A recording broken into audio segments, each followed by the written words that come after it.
Frontline.mk на прва линија.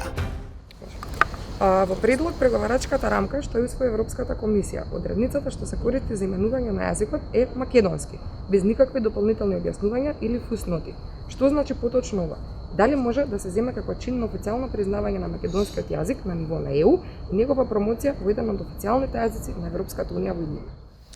Најпрво би кажал дека ова голем успех и за поздравување тоа што вчера на првиот ден од германското претседателство со Европската унија беше усвоена предлог преговарачката рамка од страна на Европската комисија и доставена до државите членки. Ова е уште еден чекор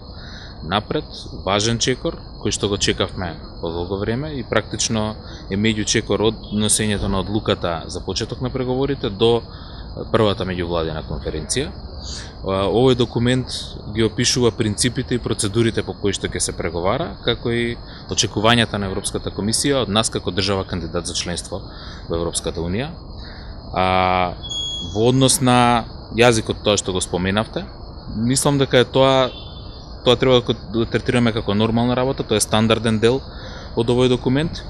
Во него се споменува дека целото законодавство на Европската унија треба да се преведе на македонски и до почетокот на нашето членство во Европската унија да го имаме целото законодавство преведено и во моментот кога ќе станеме држава членка на Европската унија, тогаш ќе стане македонскиот јазик официјален јазик на Европската унија. Ова е еден од документите после долго време кој што го споменува македонскиот јазик и на кој претходно во документите на Европската комисија бил споменуван.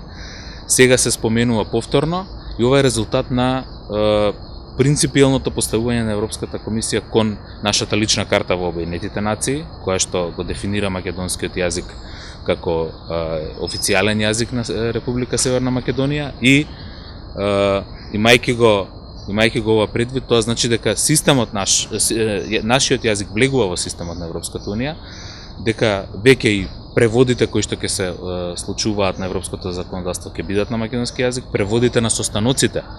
кои што ги имаме во Брисел исто така ќе се одвиваат на македонски и тоа е нешто што е принципиелно, бидејќи правото на самоопределување нам ни дава за право да си го наречеме јазикот македонски, да си го